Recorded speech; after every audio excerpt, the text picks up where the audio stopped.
Hey everybody, welcome to the stream. welcome. This week, actually, today, I asked you guys to tell me what you would like to do, and we had some very interesting questions. Well, requests, that's the correct word, requests. And one of the things that I saw as a common thing was a little bit about perspective. So that's because that way I can answer more people's requests if I talk about that. But I had a couple of good questions that I'm going to maybe schedule as a Monday video. So we're going to talk a little bit about perspective and how to maybe not do orthogonal perspective. I guess that's the correct word. No, the correct word was isometric, exactly. So hello Corey, Jonathan, Berna, welcome again. Berna is a very welcome side. She's always here with us. Tatego and Kim. And we're going to answer Kim's question somewhat. Okay, let me I did not prepare my fine liner. I thought I had it here somewhere, but not a problem. I have enough here somewhere. There we go. Once again, I'm using super cheap fine liners. I like to use the cheapest of materials because that's just the type of person I am. Okay, let me push this a little bit. So what Kim was saying is that so we have Kim in our Discord, and he tends to go a little bit isometric when he's drawing his whatever he's drawing. But even his cube, so that's usually the simplest way to talk about perspective. So here we have our little cube, and as you can see, this is not isometric. Actually, this is 3-point perspective. And then what would be an isometric cube? It would look something like this. Actually, I'm probably struggling a little bit more with an isometric cube just because I haven't drawn them in a while now. So isometric is basically all you don't have you only have 2 point. Like this is like proper 2-point perspective. And I hope you can see sort of the difference, because these I'm just gonna do like this, and these go, and somewhere down there they will meet in 1 point. So there's a vanishing point there, but here all these lines, so this is and this and this, they are truly parallel. So that's the main difference. Like these have their vanishing point, well technically these are also parallel, so they don't ever meet. That's what it means to draw in an orthogonal or isometric way, and these will somewhere meet there. That will also meet, and the same on the other side. So how do you not do this? It's relatively simple, I would say, when we're talking about perspective. So if you guys, hey Nico, welcome to the stream. If you guys saw my previous videos, especially the ones on perspective, well, I'm now never in picture. Okay, let me see if I can push this a little bit back. Here. Yes, no, nothing is working along with me now. Okay, There we go. I hope this is working and we see the drawing as well. Okay, so in my previous perspective videos, right, we always talk about you have the horizon line and then you have so HL, and then you have a vanishing point here and then a vanishing point here, and that sort of gives you this 1, 2, 3 lines. And then let's say here let's construct 1, 2 vanishing points, and then from this I also go there. It is very basic, most of you probably know this, but I just want to illustrate it nonetheless. And then from this point we go there as well, and then from this point we go to that vanishing point. So here, like, this is already perspective, right? Even though it's like 2-point perspective. So like these will be always parallel, and then these meet there. The problem is this immediately looks very skewed, and that's because we never have 2 vanishing points on our screen or on our paper. Hey Manuel, welcome to the stream. And that's what's going to mess most people up, and also that's what's a bit bothersome about perspective, because this is usually our paper, and then we have to imagine, like, this is my paper, and then my vanishing point is somewhere there, and then another vanishing point is somewhere there, and I have to keep all of this in mind. So that's relatively hard. So that's why isometric is also what you learn when you do engineering. Isometric is going to help you a lot. So if you just draw parallel lines, like 2 there, 2 here, and then I know, okay, so I just draw straight down, these have to be parallel, and whatever I draw here is going to be parallel there, and whatever I draw here is going to be parallel there. So this is sort of nice 3D, but it is isometric. So it's not what you would see out there. And the easiest thing to fix this is just to remember this and check that your lines sort of converge a little bit. So here I would say, let me see if I have a different color. I should have it here. I was like, I never understood why people like teaching with colors when I was young and learning, but now it makes sense. It's easier to explain stuff. So I'm going to try and do the same. Let's take a nice red. So yeah, all we have to do is just, I know these two are parallel, so I'm just gonna move them a little bit, and move it a little bit there, and then move it a little bit here as well. And the same here. So I'm gonna move this a little bit, this can stay, and I'm gonna move this a little bit there. And then same on this side. So I decide this line can stay as it is. That means that I'm gonna move this a little bit, and I'm going to move this a little bit. So you can see these, now they all are converging. Same on this side, like this, and this will clearly meet somewhere there. And if we look at the bottom, these will also meet somewhere down there.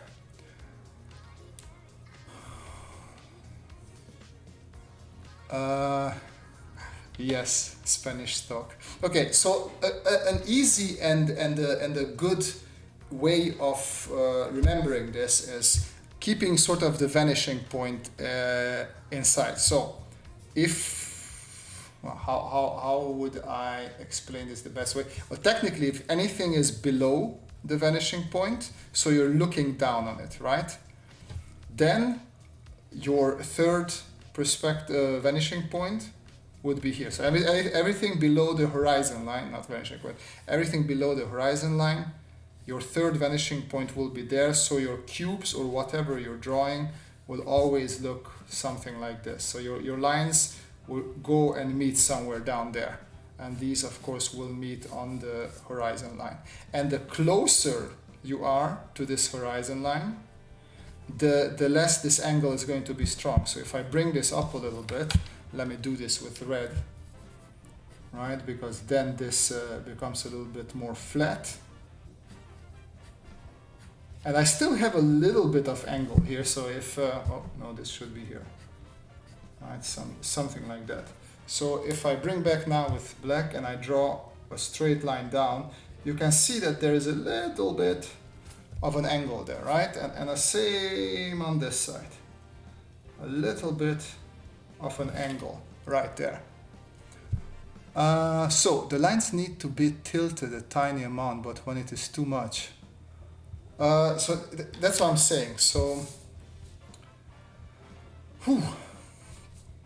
this is the human head, and this is the P that we have instead of a brain, because we're silly billies. We don't have brains, we have P's in there. And these are our eyes.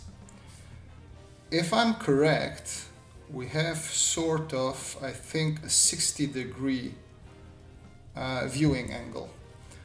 Everything outside of the 60 degrees becomes a little bit blurry and becomes a little bit out of perspective. Let me also quickly, let me open this here, bring this one over here, and I'm gonna go, what was it, Quake 2 images. I always like using Quake. There is a good old game, and it keeps usually good. Yeah, there we go. What the hell, why is this so weird looking? Okay, let us show my display razor. There we go. Okay, so here you can see this image. Let me see if I can make it. Okay, so if you look at it, see how these go down. What you see on the screen now, imagine this as that 60 degrees that I talked about. So I'm going to switch back. Look at everything here.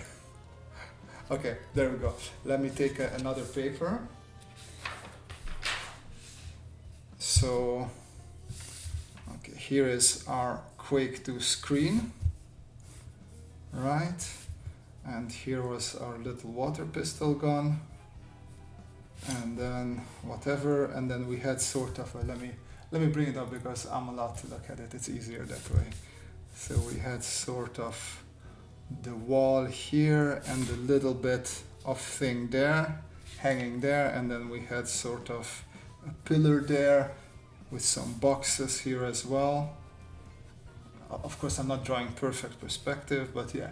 So here, this starts skewing a little bit.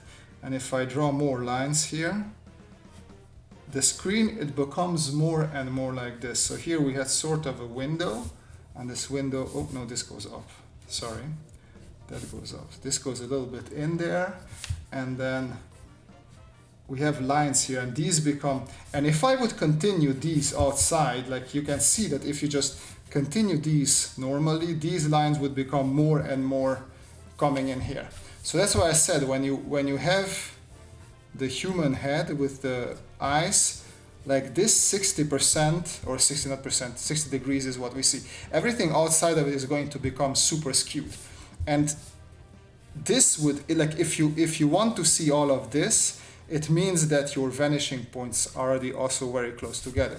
So that's why, let me, right? Yeah, you guys can see what I'm doing. Very good. I was afraid a second that you don't see what I'm doing. Ik heb nog nooit dit drukgevoel om een kubus. Oh man, don't worry about it. It's not that bad. Okay, let me draw a proper horizon line. Here we go, horizon line, and then VP1 and VP2. Okay, so let me also use this lineal here, 1, 2, and I'm gonna draw a small box. Let me just draw this down. There we go. Small box.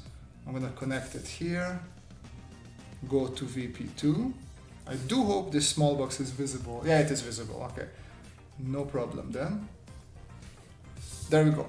So the small box looks good. It almost looks like it's isometric because of these lines. Okay, so this looks cool. This looks not skewed at all, right? And that's because, like as I said, this is our like 60 degrees something. Now, if I draw the walls that we saw previously, so like these walls here, let's say there's a wall here, and this. Well, yes, let's say this is a VP. I'm just gonna put a VP3 VP3 there as well, just so we have it. And then these lines should have been a little bit more like that, but we don't have to worry about that. But then now I'm gonna follow these lines on the VP. So this wall comes here, and then here we could have a door, right? Let me stick to my own perspective. And then there you can go in there. And then the same thing here, I'm just gonna draw a much bigger box.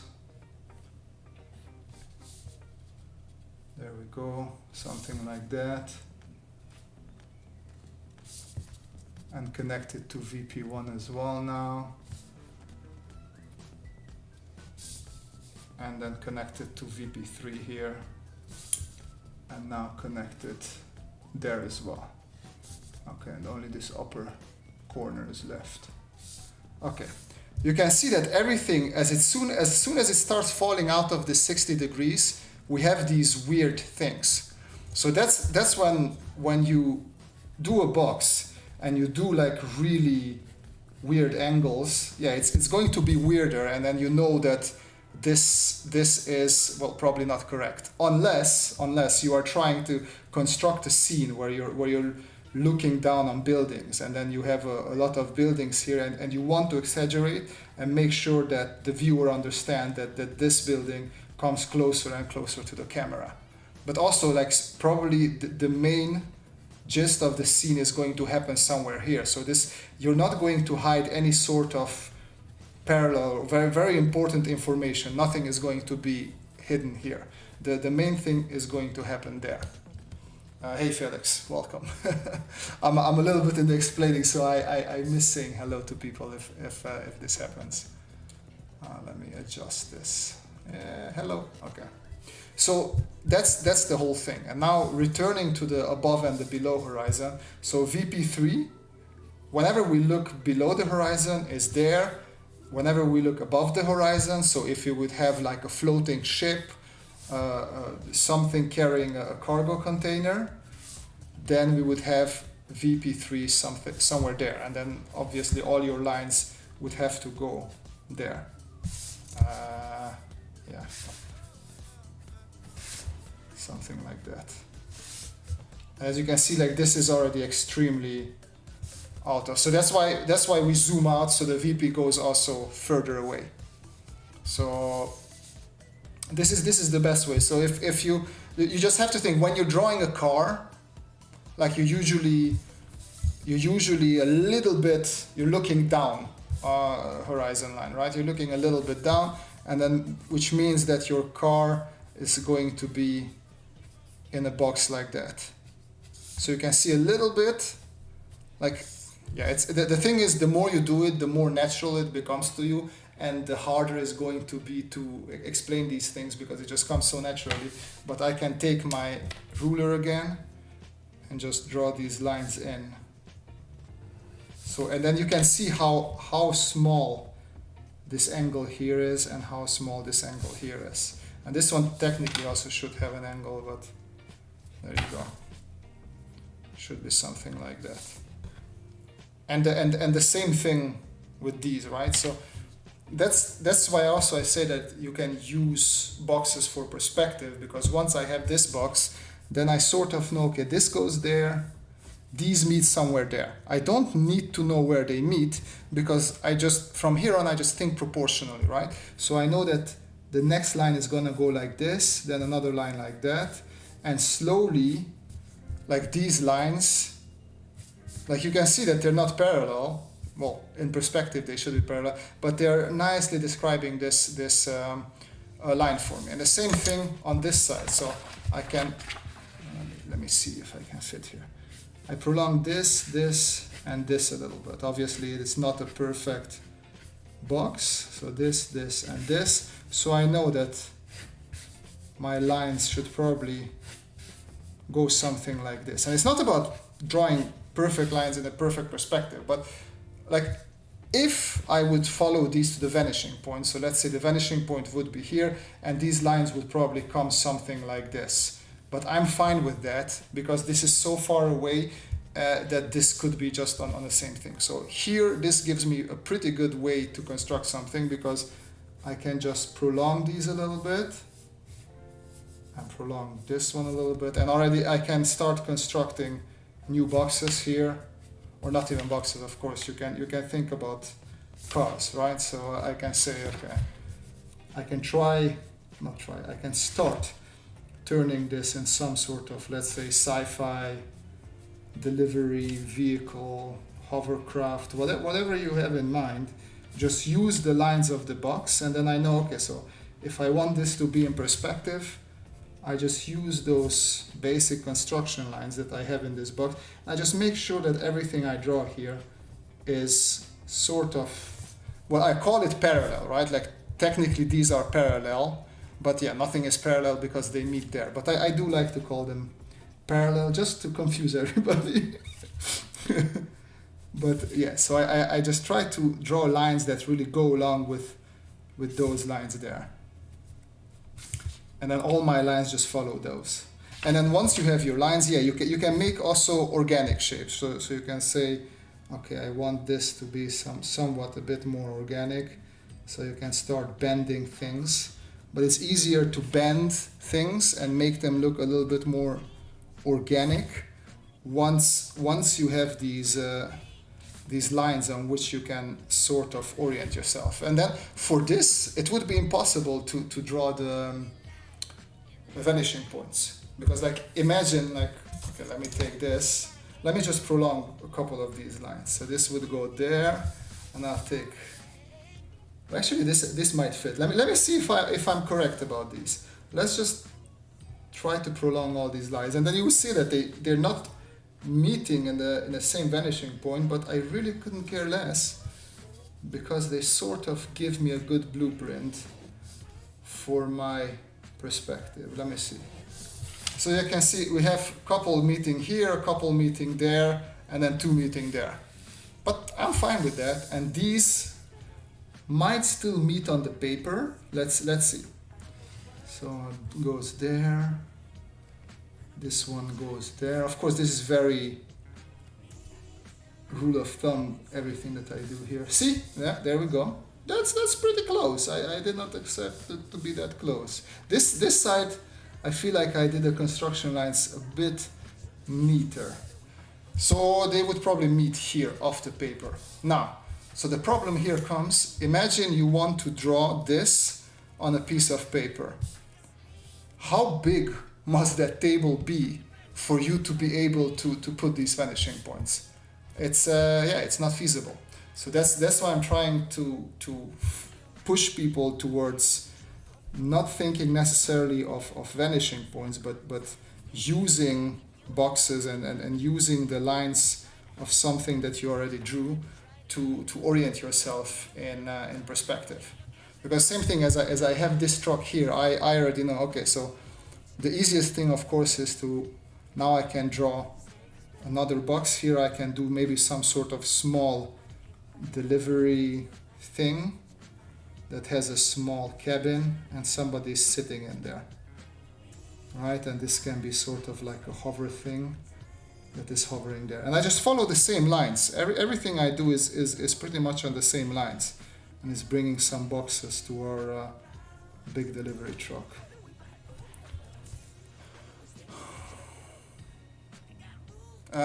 This is very helpful. I've been trying to use more productively. Good. Well, I'm happy that this is helpful. That's what I'm trying to do here.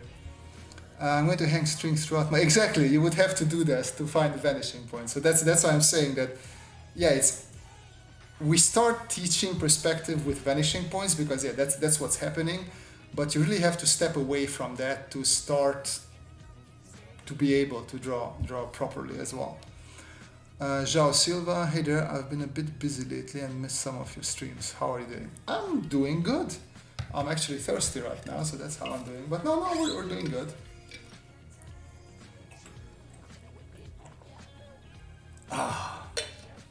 Yeah, summer is here, nice hot weather. No complaining, my friend, no complaining.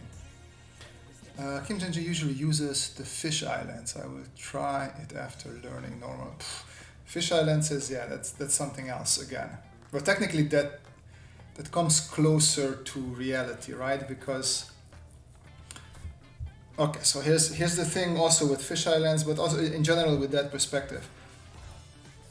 Unless some of you in the in the comments chat section right now are flat earthers, then we sort of agree that the Earth is a globe, right? So these lines that I draw here as straights, they will sort of become rounded as well. So technically everything we draw here, like we take the horizon line, which is also curved, right? Then if we put a vanishing point and a vanishing point, and then we have a vanishing point up there and a vanishing point down here. So that means that we sort of, can you see? Yeah. Sort of these are going to be our lines, right? So something like this. And this is also what sort of fisheye is. And it means you have to use these. So if I want to draw a box, my box is probably going to look something like this, right? And if we're looking up on something, it's gonna be look something like that. And if we have buildings here, right? So it's becoming weirder and weirder. So it is there's a lot of bending that you have to keep in mind. Welcome, Core. I'm happy you like it. Yeah, we did a lot of just drawing nonsense during these live streams. So I thought let's do some not nonsense and drew a whole bunch of lines on the paper. What if a box is turned on the side? I think I know what you mean. So not just like this, I guess is what you mean, right? Because this is also a box turned on the side. But what if in here we have a box that looks like this? How do we know how to draw a box that looks like this, right? So this, I imagine this is what NanoCute is asking, because we have these nice lines, and obviously it's super easy to draw boxes that follow these lines. I just follow those there, and I follow these lines here, and yeah, of course I can use this box to draw another car, whatever that is there. But what if we have a box that's like, I don't know, that's like this?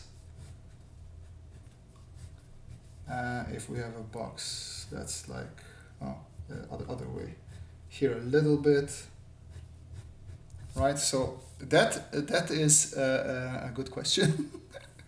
And so I do this intuitively. I never really thought about how I would do this. The easiest way, what I would suggest, it requires a little bit of construction, right? So everywhere you want to put a box, like you can take your basic box shape that follows these lines and these lines, and you put that into a circle. And then here you can, it's easier to rotate this. So let's say, I'm just gonna do dot, dot, dot, dot, and I'm gonna do it with red. So we rotate this here, and that sort of means this comes over there, this comes over there, and that comes over there.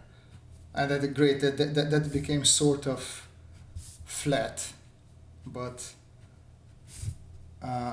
that's how I think I would explain it, as hard as it is for me to communicate words right now. But that's the easiest way. So if we have a box here, I would just try to draw it into a circle, and I know I move it this much here, then here I also move it that much, here I also move it that much, here I also move it that much, and then we have these new points that I can connect now. This, this, this, this, and you just draw the vertical lines. So this, if you want to construct it, this is what I would do. Because of course I forgot to mention, the vanishing points will move. So it's not on the side, because basically it's rotating along a vertical axis, which means that these vanishing points, they will nicely move around here. And I guess that's where you have to talk about local and global vanishing points, and everything gets super complicated as well with doing that, because you can rotate each of these elements and each of them will have a different vanishing point. Would be easier if I could switch to digital now, probably. Let me see if I have a couple, because you look at the top from things, right?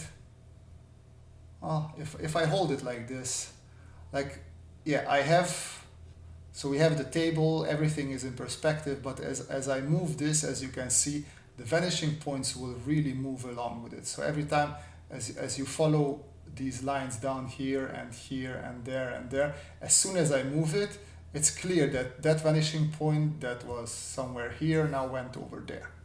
So each element that you're drawing has their own vanishing point. Berna M, I think fisheye lens is not useful for industrial design sketching. It's useful in the rare case when you want to do some bombastic presentation drawing. That's the only ways. No, if you're talking about products, because it's the same thing, right? With vanishing, with industrial design, we're usually zoomed in here. Let me take the red one. We have our screen all the way here, and because we're zoomed in, the thing happens where things are not, our lines are not bent anymore, because we have these nice straight lines the more we close in. So technically, no, unless you're doing some nice big presentation image, and you have some bigger products. Yeah, otherwise I agree, not really. How about drawing a cylinder in 2-point perspective? I have a whole video on that. I usually put cylinders into cubes. So like here, I would put an ellipse here and I would put an ellipse there and just combine it, and you have your cylinder. That's how I do cylinders. Yeah. How could one round boxes intuitively? So I have a video on that one as well. That's not so intuitive. It's, you need to do a small box, you need to do the 3 rounding things, and then just keep on continuing this. You have a small box in a corner and you do these roundings. But I have a video explaining this. So if you go back in my timeline a little bit, you will find that it should be quite clear. Yeah, I know. So the whole intuitive thing is, I can imagine, is extremely annoying. At least it would be annoying to me if I want to understand something and people just tell me, well, yeah, I do it intuitively. Yeah, it comes with more drawing and more live drawing. So the more you go out and you draw something, and maybe also take a picture, and then you try to compare the two and see like, oh, why doesn't mine look like that? You can also, most people have Photoshop, and you just put it into the computer or some sort of image working software, image editing software, and you can overlay and just see what lines you did and what lines are there in actual reality. There's a cool GIF. Oh yeah, please. I don't know if links work, but yeah, try and post it. As if he has the book open next to. I don't have the. Actually, I don't even. Okay, so I'm gonna be totally honest. I only have the rendering book, because I thought like, hey, I know how to draw, and I was a student when I was still buying the books. So I was like, hey, you know what? I only have money for the rendering, so I have Scott Robertson's rendering book, but I do not have his how to draw books. Can you use multiple perspectives in one scene? No, not really. So the thing is, there's not multiple perspectives. We talk about, okay, new paper. Well, actually, I'm gonna bring back this one just because, guys, I don't want to kill nature, and with this, I'm already killing trees. And I feel a bit bad about it, right? So, 1-point perspective is when you have a horizon line. Well, actually, yeah, you have a horizon line and you have one vanishing point on it, and then whatever you draw. Right, I'm just going to draw a couple of boxes. These lines, they all go into that same vanishing point. But that's just not correct. That's not correct at all. It's just a starter for you to start and understand sort of how vanishing point, because you don't see these sort of flat images. Like if I, so obviously the camera is too close. The further the camera goes away, the easier to explain. A little bit of self-promotion. I have, let's say I have 3 of these. And like sooner or later, they will look a little bit, they will turn. They will not always be perfectly facing the camera, just because that is not, like if you look at your kitchen, if you look at buildings, right? If you look at a row of buildings, it's the same thing with a 60-degree angle. You're only going to see this many buildings. And as soon as you move your, okay, so here is our head again with the 2 bulky eyes, and this is what you see. And this is Amsterdam buildings, just because we live in Amsterdam, blah, blah, blah. And by we, of course, I mean me, right? So you look at these buildings and they're perfectly flat to you, and they're going somewhere back there to a one vanishing point. As soon as you turn your head and your eyes are there, then you are going to see what you see here is, let me see, I have to, so you're going to see something like this. So the buildings will go that way. Just because you're looking slightly to the left, so your whole image is turning. So technically there is no one-point perspective. That's what I'm trying to say. There's one perspective, and that's perspective. We used 1 point, 2 point, 3 point, and so on, just to try to explain it better to people. And then the 2-point perspective is more like what I showed before, like this. But then the fakery is that we don't have these parallel straight lines. That doesn't exist in reality, because like I live on the 4th floor. I go out and I look out, and you guys can try it as well. If you look out and you just try to focus there, but with your, I don't know, peripheral vision, look a little bit down, you will see that the buildings that are closer to you, where's the camera? They go together, where am I? Here am I. So they go together more and more like this. So it becomes a 3-point perspective. And then you look up and there's a 3rd-point perspective there as well. And the fisheye lens situation is basically like expanding our eyes, like what we can't do, right? Like we expand and see much more than we would be able to see. Actually, let me go back a little bit to Quake.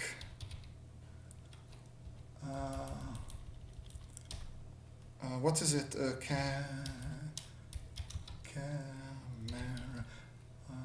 Not camera settings. Because I know that you can. Oh, not perspective. Come on, gamers. What do you make larger than 90 degree?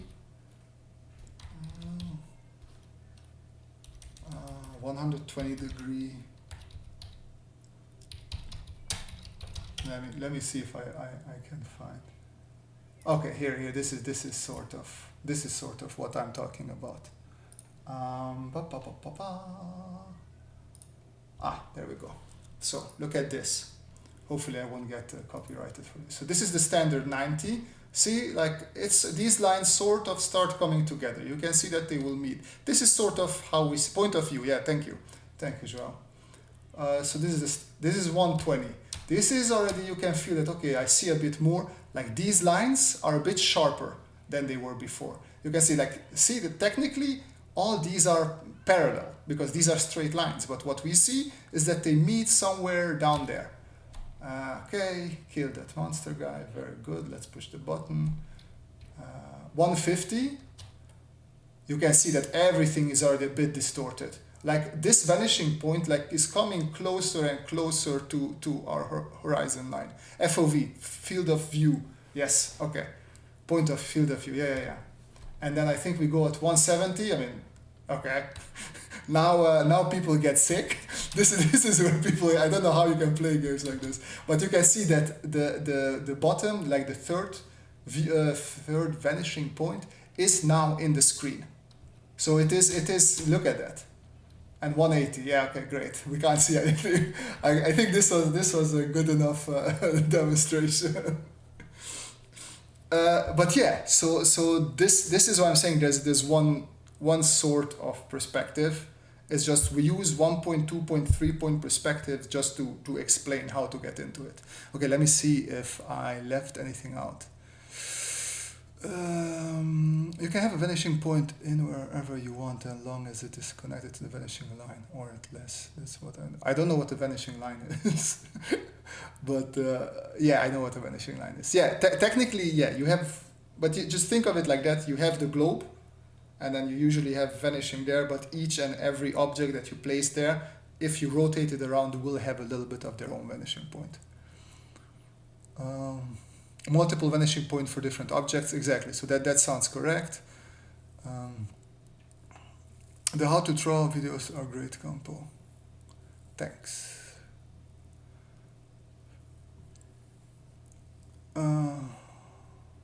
Okay, I think we cover. Yes, your eyes are committing suicide. So yeah, so that's what happens when we do this. Is vanishing line like horizon? No, so those are two different things.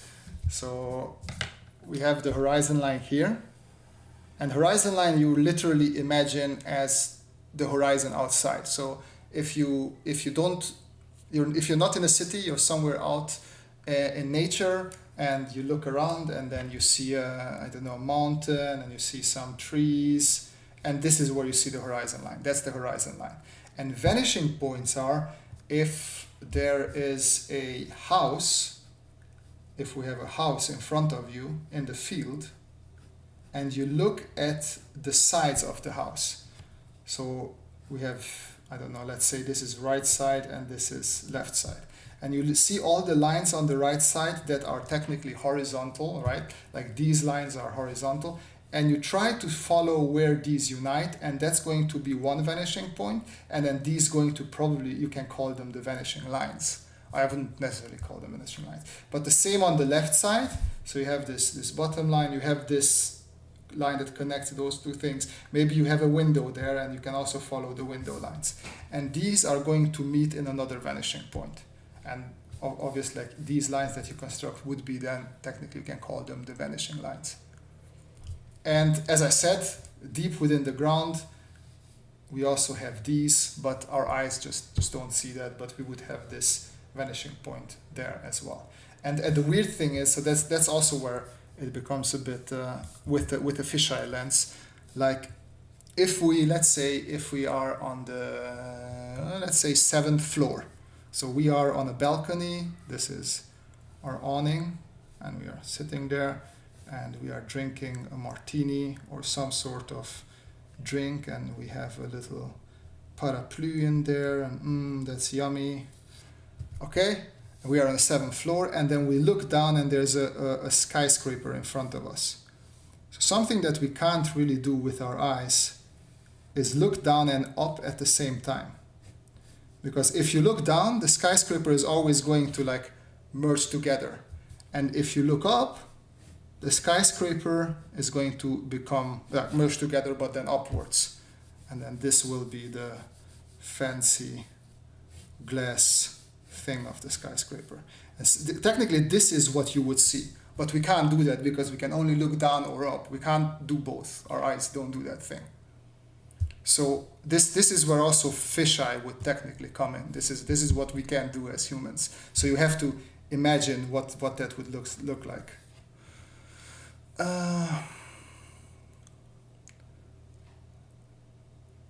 No. So yeah, once again, vanishing line. I also didn't hear them, but they would make sense to be these lines that go towards the vanishing point. And horizon line is horizon line.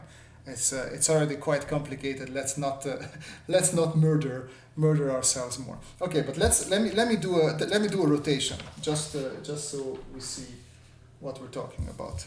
So I am going to draw this box here, and I'm going to put some sort of small smart car into this box. So let's say we have one wheel here, one wheel there, and technically I shouldn't. So for car design, never draw in boxes. I have a friend who's working for car design, and I talked to him. He gave me some really good pointers.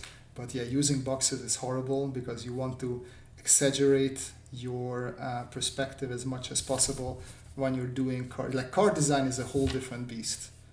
It's yeah, it's crazy. That's why just because you know how to draw doesn't mean that you're going to be good at car design.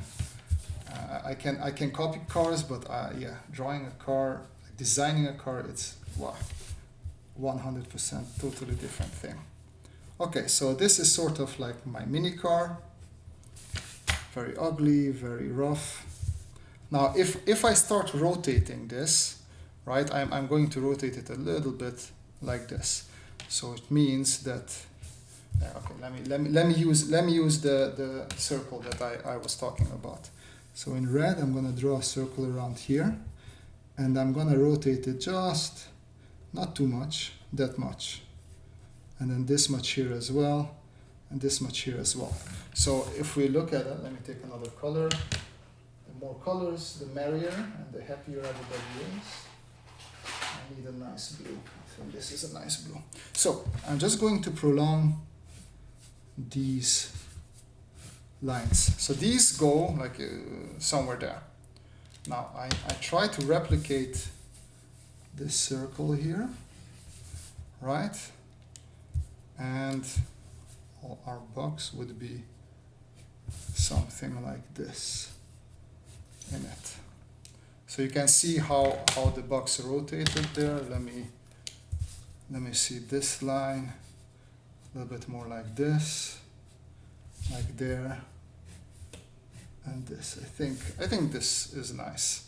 And then I just draw down these, connect it again. As you can see with that rotation, now my blue lines are going this way. So this is what happens when we're rotating something. Of course, you could complicate that and not just rotate it on this z-axis. You could also do rotation on the x. So then it's funny.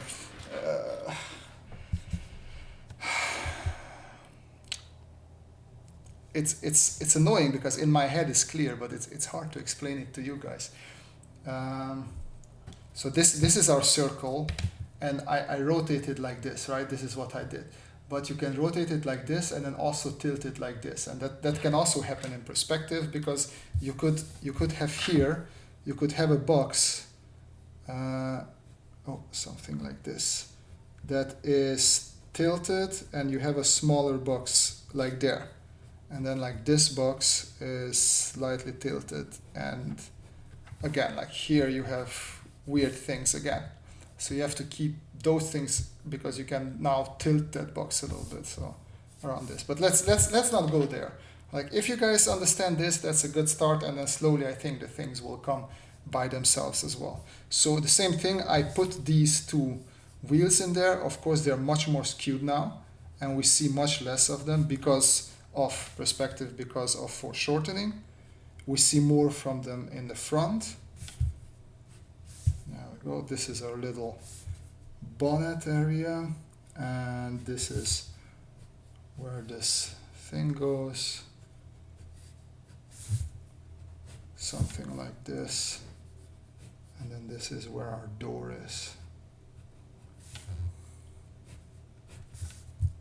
And yeah, that's why, just in general, I am a big fan of using boxes, because it really helps you orient yourself in 3D space, and it's easy. It's much easier to see something and draw it from a different perspective.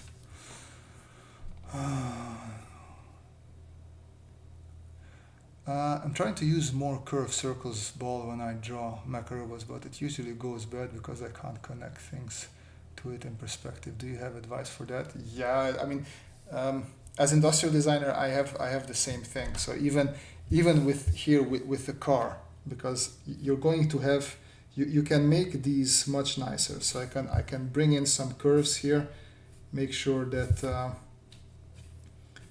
we have a couple of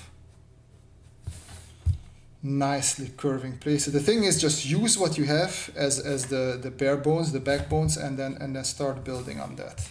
If we talk about robots, let me use a robot arm. So I'm gonna draw the basic. I still am going to do cubes or boxes, and then I say, okay, so I want to make this a little bit more organic. So what can I do? I can give in some, let's say, more rounded lines,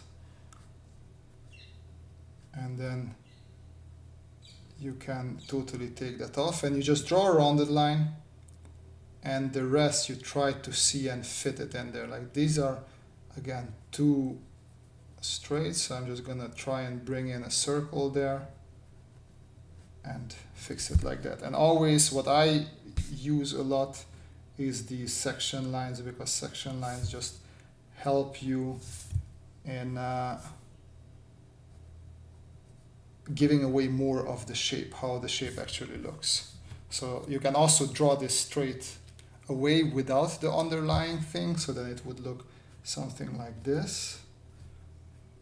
I know this comes something like this. I feel that the need for a section line, because it's just hard to explain the shape without a proper line. There we go. So still this is needed here. And then you can add something like that there. And then you could come out with some sort of more mechanical area there. And then this would be the joint area. And then you have a little bit more of an organic shape there. But yeah, just build on top of the boxes that you already have there. When you're creating your gray marker thumbnail ideas, do you work on perspective? No perspective. So that's when you drop all that. It's not important. So let me grab a gray marker. Something CG. It's nice and dark. I'm gonna put this below it so it doesn't hit through. And then, so when you're doing stuff like silhouettes, you're always, let me put my face in perspective, you're always doing character, right? So it's that's the character of a object. It doesn't need to be a character. So even if you look at, this is gonna be hard. I don't know why I keep on killing myself with car drawings. Okay, let me see if I can capture this properly, right? Like this I would say, and if there's car designers and they will see this, they will probably hate me because I probably talk nonsense, but I would say, you know, something like this. Look, if I draw this, let me see if I can capture it properly.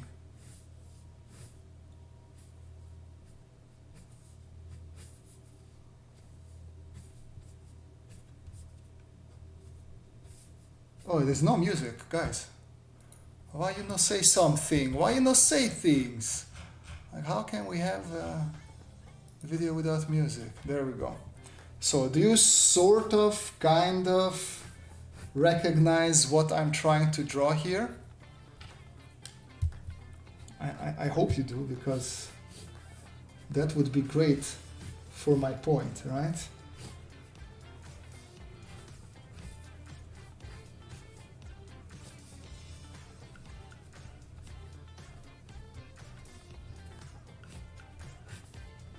The wheels are way too close together. But yeah, exactly. It's a Porsche.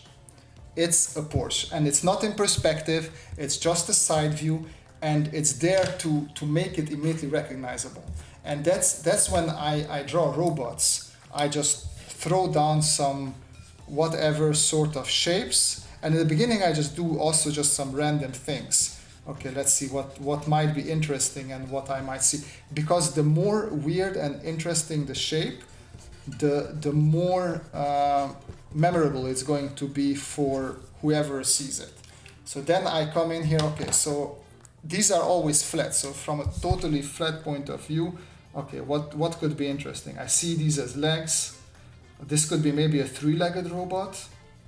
And I see that there's like, I imagine this as like a big cylinder body. It could be interesting, maybe something like Second World War like. And then it could have maybe arms. Maybe these could be like some sort of arms that reach somewhere. This is quite a boring robot, we don't want this. So maybe like this also have 3 legs, but I'll just make it 4, because why not? And then you can always like you can stop a little bit and think about what exactly you see before you start putting down the lines. But yeah, the important thing is that, oh here, this has a fly squatter. See? This is a fly squatter robot. But yeah, so as the long story short, the whole silhouette thing is really there for you to find an interesting outline. And then once you have this, then you take it into 3D and you say, okay, so my boring 3-legged robot with the cylinder thing, and then he has this sort of almost Indian goddess looking like arms on top of it. And then you can explore the 3D thing. But you already established that if you look at it, the silhouette is readable from far, and it's readable only when it's black and white as well. And then that's usually that go. So that part is more design, less drawing related. This recognition of the silhouette is really important when you're designing something and you want it to be an impressive design. Let me see if I missed anything while I drink a bit of water.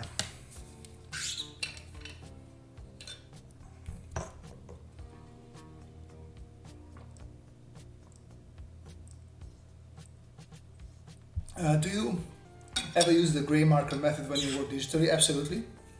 Absolutely. Yeah. Let me see. So I had my robots. I had 3 robots that I used, not just the thing, not just gray marker, but also some images. I took some images and I black and white them out, and then I made them gray, and I just started drawing over them. Happy to hear that, Saman. Curves with the squares and squares. I know, man. I'm not good at explaining that.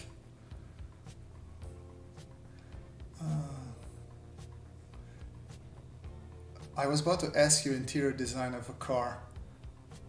Yeah, I mean, what's Berna? What do you want to know about interior design of a car? Glorified VW Beetle. It is technically that, yeah. Do you save the lives? I do. Depending on how the live went, sometimes I unlist them. So okay, but let me just jump back on the thing that Berna asked for a car interior, just because why not? So we have this car of ours here, and usually how I like to draw them, I turn it around, and I do like also a very what can you guys see? I need to know what you guys. There we go. So I do this sort of strong perspective as well. So you have the steering wheel and all the dashboard thing is there, and then usually I draw the front seats without the back part for the seat. And if it's a bigger car, then I just then I cut off the back part of the seat, and then you also have the back seat, and then I just start fleshing it out.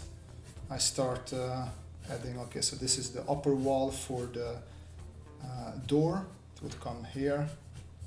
Right, this would be the pillar. I don't really like pillars. You can indicate the pillars, but also it's not necessary. So this is where the window sort of is. That's 1 pillar, 2 pillar, and then here you would have the C-pillar back there. And then of course you can start playing around with the seating areas. You have to do the center console. So there's just like, yeah, it's like car design is its own thing. Like you can have some fun with it, but yeah, you can really delve deep into it, and it's its own complete thing. How you wanna continue your lines from the dashboard, they come all around the car, and how you're gonna split them in the back. So there's a lot of things that you can go into with car design, and I'm no expert, so I don't wanna talk too much about it. Um, hey, do you do environment sometimes? Yes, in black and white. I like environments. For me are more like quick thumbnails. I'm not that much into environments, honestly. I like product design and I like prop design. Sometimes environment is like more, I take a little bit of photo bashing and then I hope people like this. That's that. Um, the gray marker method is the preview thumbnail. Technically, they are thumbnails. Yes, I think that's what people were talking about. Just thumbnails with gray markers. So yeah, technically that. Have you ever done architectural drawings?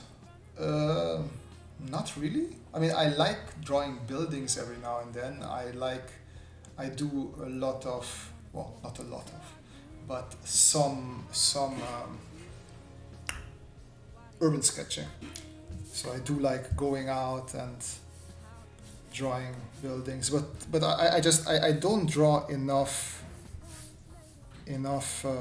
buildings to be comfortable with them, because also, so depending on how, just we talked about, right, if you're too close or too far away, perspective changes. And I'm used to this, but because when I draw, I sort of have a camera view, a camera angle in mind, and I'm used to drawing things from a little bit closer up, just because of my product design background. So whenever I try to draw houses, it turns out a bit weird looking, just because I am not that familiar with the proper setup. But actually I do enjoy it quite a bit. Especially I do follow on Instagram a couple of architecture sketching people as well. It's fun to see that, like, we all have our expertise. So we love something really much, and then we concentrate on that. So I know, me personally, I love my robots. So I'm very comfortable, and I know, like, if you ask me about, a lot of people don't know how to draw joints, which, yeah, makes sense. But because I constantly draw robots and joints, I'm very comfortable with that. But as soon as it comes to, okay, so draw a building, and don't just draw don't draw this house, but draw something modern, or something that would be built now, I'm like, oh, I have no idea. And that's because I just don't do it that often. And it's totally tangential now, but also just why I don't like listening to people who talk about, I want to draw without reference, or I can draw something without reference. Well, yeah, you can draw something if you drew it a million times and you're very passionate about it. But if you're new to the subject, you're not going to be able to draw things without reference. Like, I watched a lot of architecture and house shows on Netflix. Like, one of my favorite is the World's Most Beautiful Houses on Netflix. And I love that show. It's like a British lady and a guy, and they go to people's extravagant houses, and just absolutely gorgeous houses. And yeah, I pick some things here and there up, but if you don't do it over and over again, like, you can't expect to be able to draw something without reference. Ooh.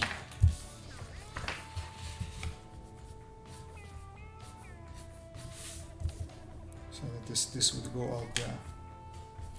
And also I have this great habit of drawing over my lines, which is, one, bad because you can't really see what's happening, but two, it's also good because the intersection of your lines can give you new ideas.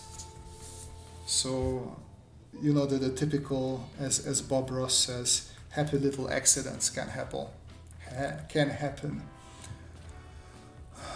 Ref is like free feedback. Yeah, absolutely. It is the best Blender. Yeah. Reference is the best free mentor. Blender Guru was correct there. Yeah. But it's the same thing, you know. Like, somebody comes up to you and asks you, "Hey, can you draw me a Siberian gray wild mouse? Like, I don't know, I never saw Siberian gray wild mouse, and I will need reference to draw it. So why would you think that people, why would it be something to be proud of? Like, oh hey, I drew this person totally without reference. Well, yeah, I can see that you draw that thing without reference because everything is off. Yeah, I'm a bit harsh, of course. Like if you get a comic artist, he's going to draw a person without reference, no problem. But yeah, they could have problems with cars, or they could have problems with something else. Everybody uses reference at one point, just because we don't know everything in the world. I love that show. Yeah, there you go. Yeah, I really love everything that has to do in general with architecture, from modern stuff to, I watch also something called Great British Castles, and that's not just architecture, there's also a lot of history there, which is also really fun. But in general, just you really watch a lot of shit and read a lot of stuff. Sorry, family-friendly channel. I meant ship, watch a lot of ship, and read a lot of stuff, and just in general try to enrich your visual library as much as you can. Oh, here's something that I don't know how to do that I love architects doing. They just do this weird architectural trees that I don't know how to do, but I really love their trees. It's really fun having those quick trees there. You guys can't see what I'm drawing. That's very good. Very good stream, guys. Very good. There you go. So this is what I would. Okay, let me just move the camera. That would be smarter instead of moving this thing around. There you go. This is what I would call my architectural drawing. Oh yeah, Blender Guru is great. Like it's funny because he does 3D, but one of the best color. What is it? Well, the basics of color I learned from him. Like he has a really great video on color theory. That's the word, color theory. So yeah, absolutely, follow that guy. Abstracts are great. You don't need any reference other than your own mind. Yeah. Okay, so here's the thing, and don't take it. But that's why I don't call myself artist either, because I don't do abstract stuff. I don't really draw stuff to express my feelings. Ooh, what are we looking at? Hi. Okay, and you can see the camera there as well. Let me see if I move it a little bit. Okay, so the thing is, yeah, the thing is, I draw mostly to not to express myself, but because I want to communicate something. So for me, drawing is communication, drawing is a craft. I'm not an artist. I keep on saying that I'm not an artist, just because if you tell me to draw something meaningful that comes from heart, I will be drawing a robot or a car. So yeah, I'm not good at abstract stuff, but yeah, I see what you mean.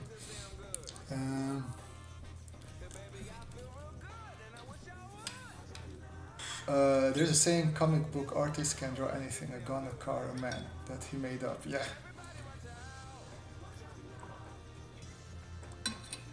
Enriching your visual library as much as you can. As I said, so for that, watch movies, read books, go out. Like I like cycling, and I often take my sketchbook with me. Let me see. I can. Oof, loud. Let me whip out my sketchbook just to show you. So I will have to make a thing of this as well, but this is, so here we go. This was, let me zoom in for you guys a little bit. There we go. So this was, I was out for hamburgers with a girlfriend, and this was me and this was a girlfriend. So I was just trying to challenge myself to draw the scene from a different point of view. So like I just moved the camera up behind my back, and I tried to capture it as accurately as I could, what I was seeing there. This was important. I was just trying out how I can do shadows better with adding more blacks and just being more contrasty. But this was just at the bar having a drink with somebody. Then I went out biking and I just took a rest, and there was this cool boat with this. Some of these Dutch boats have these big sort of wings that I still don't know what they're good for. But I drew this, and now let's say I'm just 0.5% closer to being able to draw a ship from head. Just because I drew a ship there, I drew part of the harbor there, so I know what sort of elements there were in the harbor, and I can repeat those. I was waiting for somebody, I was drawing people. Like, my people are not getting much better, but I just try to keep on drawing them whenever I can. Same thing, I was out actually swimming or for a lunch break. We usually go swimming here, but I was drawing again boats, and I'm becoming more and more comfortable with just quickly sketching out boats that are further away. So this is sort of enriching my visual library. I see this more often. And there we go. So like, this boat was just drawn, I think, from my head. It's not fantastic, but yeah, I love drawing robots, but I thought, okay, let's also bring something in that I sort of did a lot. Again, this is, as I said, this is my cycling sketchbook, so I just took a break somewhere. There were some sheep, and I had a couple of watercolors with me, so I just quickly did a couple of sheep as well. So really just, I probably couldn't draw sheep now, but if I would be drawing sheep for every day for 2-3 weeks, I would get better at drawing sheeps, and so on and so forth. So I like a little bit of nature, a little bit of castle sort of things, more castles, and I think that's it for now. And you don't necessarily have to draw, you just go out and look at things. You sit down and you try to see how a wall works, how a bridge works, how a car, a puppy, whatever you wanna look at. Where did I lose people? Okay, when you start a max sketch in 3-point perspective, for example, do you consciously think about Scott Robertson's technique for duplication, etc., or is it intuitive?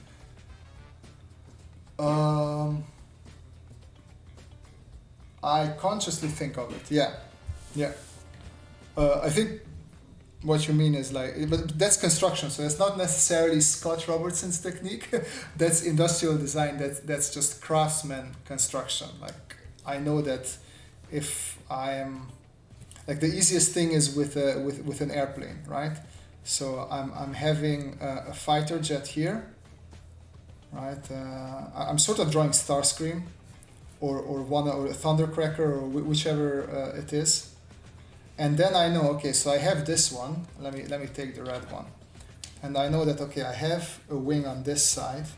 So I'm sort of splitting this airplane into two, and then I'm going to project the wing there, and I know that from here to here we have this distance, so that distance goes there, and I have this distance here for the wing. Here is going to be obviously shorter because of foreshortening, but then my wing should be there. It's a very weird looking wing, but we don't care about it.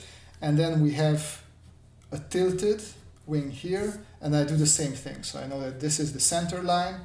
I have this distance from the center line. I have a shorter on the other side. So like, this should be my tilted wing on that side. So yeah, this is just simple construction. I don't want to take anything away from Scott Robertson. He's amazing, and it's great to learn from him. But it's just, yeah, it's simple construction that they teach you, at least in industrial design sort of schools. Okay. From what I know, the architectural trees are based on the use of shadow, like usually from the light away hits from above, so they cross hatch. Yeah, that's a good thing. I lost somebody. Just wondering, how does the heart of a robot look like? Mechanically, I guess. No, and I'm not an artist. I dispute that fact forever.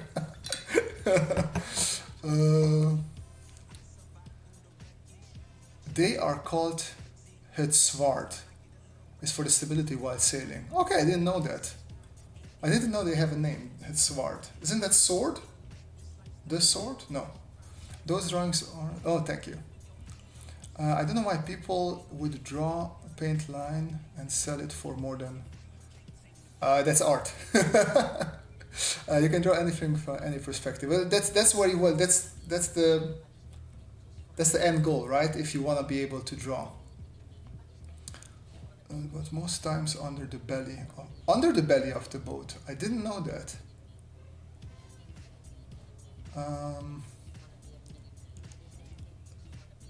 Do you do artist study?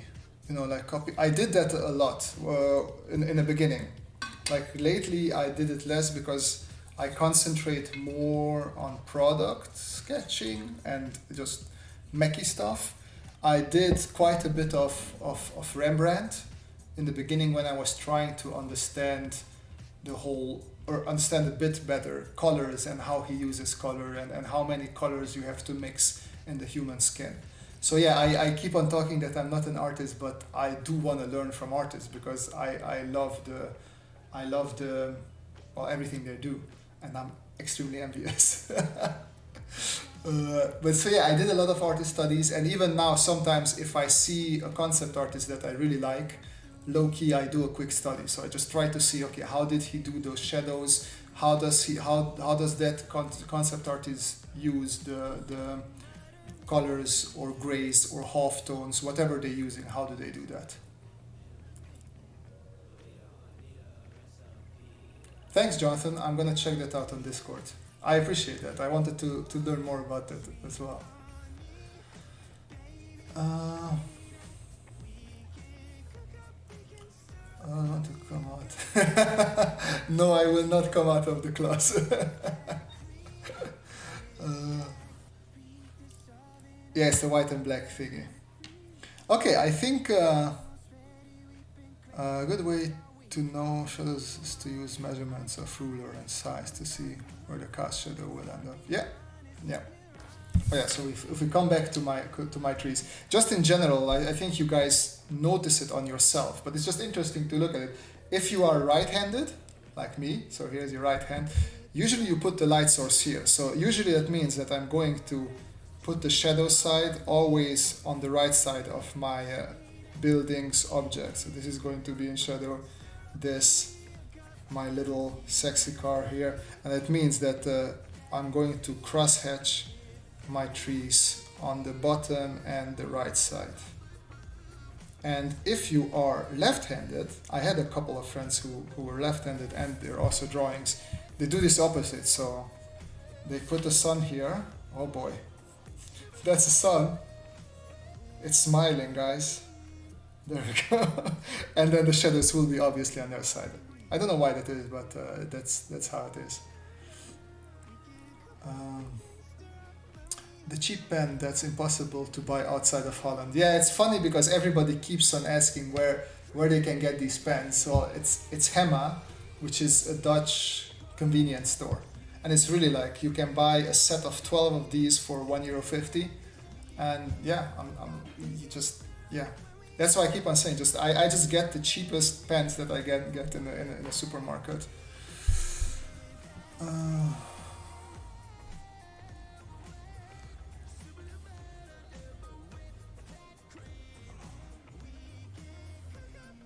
The pen Sven. Okay, I think let's draw one quick thing now at the end, and then I'll call it a night. Just because I think we covered a lot of good things. I hope you guys feel more enlightened now when it comes to things. Let's see what will be something interesting to draw. A boat drawing. Okay. Okay, let's do a quickie, but let's do a double one. Let's do a boat without reference, and then let's do one with reference, right? I'm gonna do 2 boxes.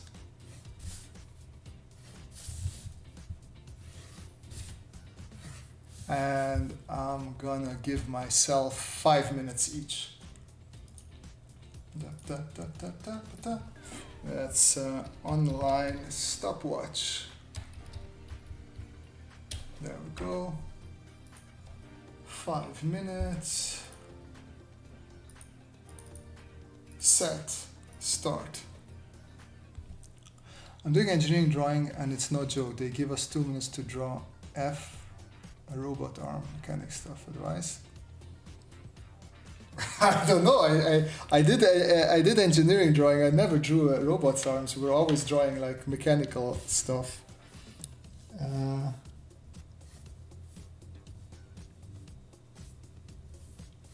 The advice would be to concentrate on the main thing. Like, it depends what they expect from you, right? Like, because yeah, you're never going to draw something super precise in 2 minutes, right? So you have to capture the main sort of idea. So here what I'm drawing with the ship, I know that it's going to be incorrect, so I'm just trying to give it like 2 masts. Not even sure if it is correct. For some reason I decided that it's going to be the Asian variant, but I'm just trying to bring in a couple of elements that I know that are recognizable. So if you're looking at a robot arm, or if you have to, you said studies, right? So technically you're looking at something. I would take the most interesting mechanical elements, hinges, joints, whatever pops out to you, and try and draw those. And the rest you can just quickly suggest. Like, you don't have to worry about at all. Let's give it this head sword on one side and head sword on the other side as well. I actually have no idea what we would have back there. Well, I still have 3 minutes, so I feel like I could have put in a bit more time into thinking how this boat could look. But okay, I can work a little bit on the bottom.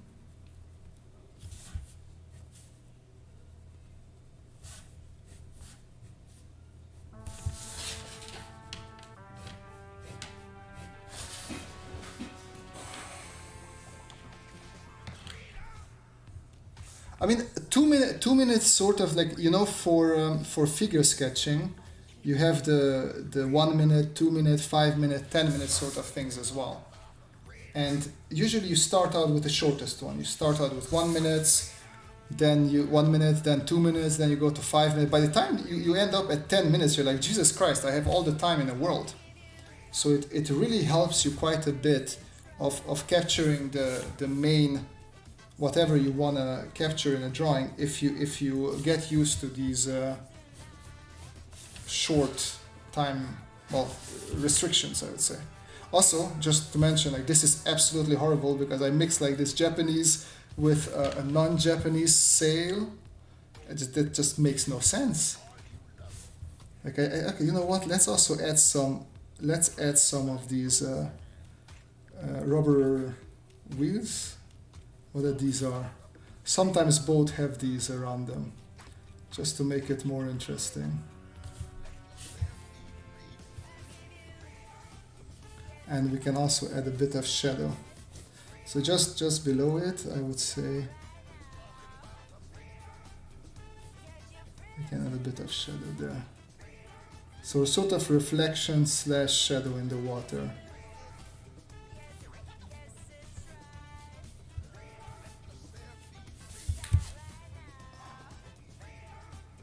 A little bit of the harbor as well.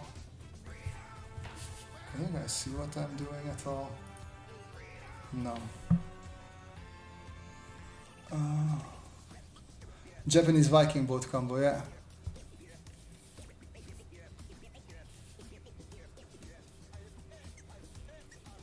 Okay, so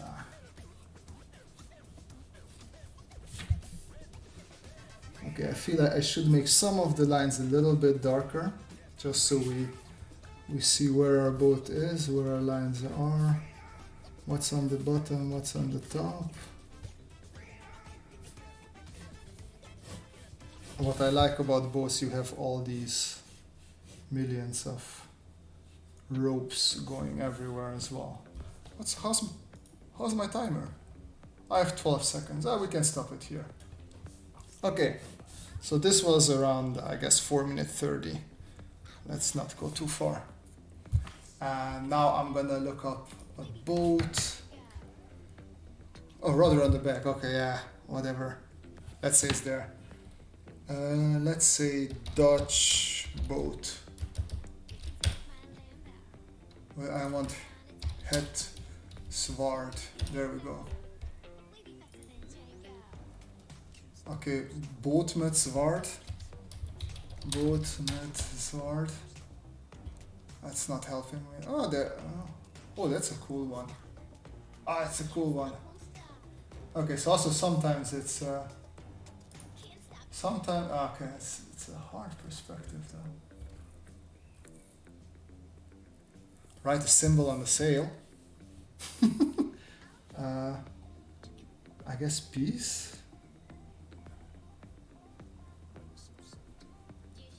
There we go.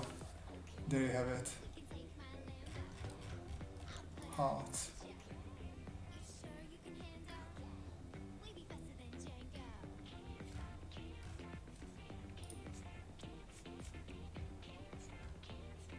Okay, I'm not finding now boats with. Oh, yeah, I found one there. Okay, let's do that. Time starts now. Actually, no, let me pause the time so you guys can see what I'm doing. Save image as. Okay, work. I'll save it there.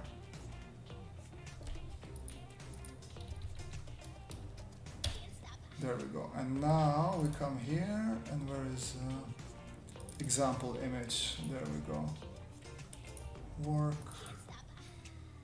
Sail. Where is it?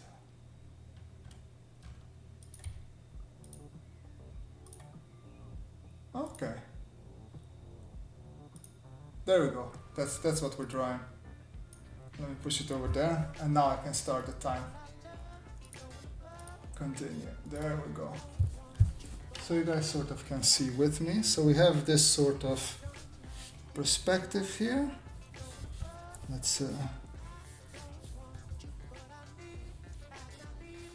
actually I can look at it bigger. I don't know why I'm looking at it there. There we go. That's better.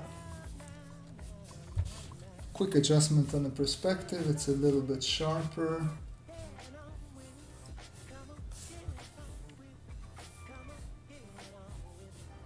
Something like that. Now this is a little bit further here. One central mast going up here, and then this is the sail part, and it's nicely revved, a bit shorter than I drew it there. Like here, I just improvise a little bit as well. I know that if it's tied, it's something like that. You don't need to exactly copy what's there. Like I like to simplify, cartoonify every now and then, just because it's easier to explain things sometimes if we do that.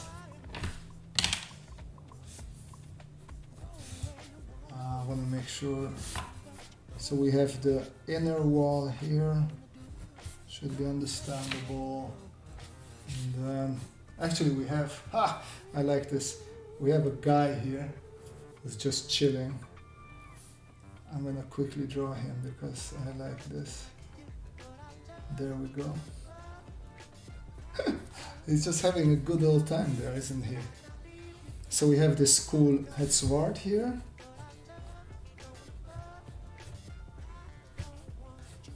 And then we have a couple of, you can sort of see the way the wood was bent there.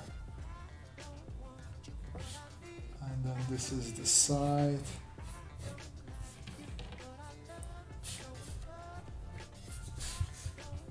I'm going to draw a couple of vertical lines just to emphasize the wall of the boat there. We have a lady there doing something. I don't care what she precisely is doing.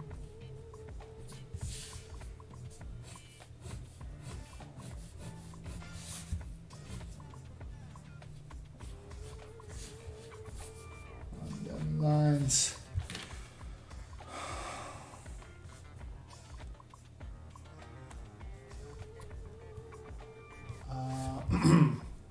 it's tied here. We have a couple of lines going there. This is tied there. We have another chair here that I didn't draw before. A little bit of texture here on our mast.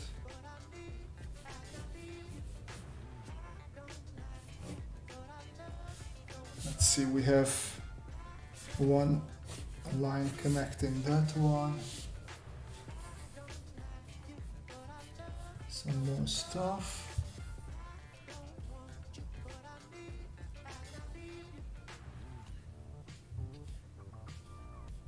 Let's see if I can do a more stylized version of the shadow slash reflection of the boat here.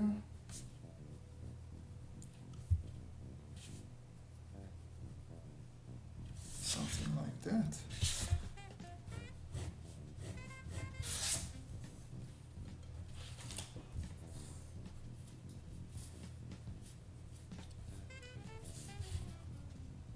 And then yeah, here I can see I do not want to forget the rudder in the back.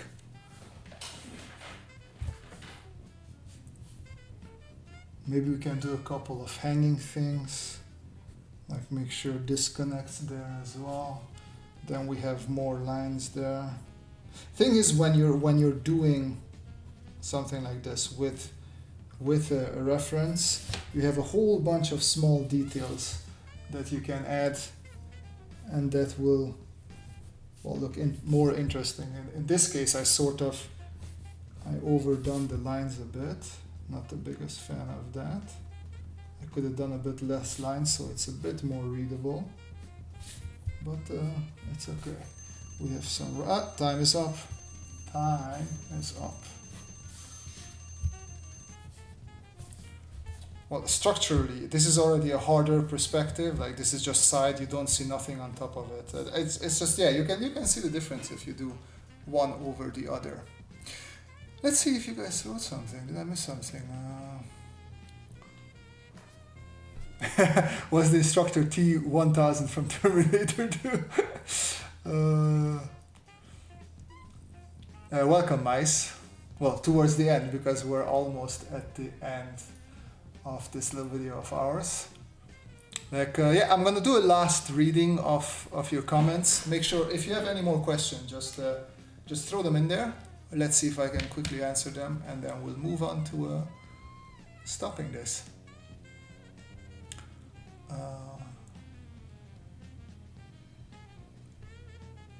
Right, yeah, I saw that one. No pew pew cannons. No pew. That would be funny. Technically. No, it doesn't. Yeah, they're too small. I mean, I don't want to do that. Front fork if you'll be drawing it with sails up. No, sail is not up. Sail is down. Somebody called Jonathan is a sailing person. See, Dutch people know all about sailing. That's how it is.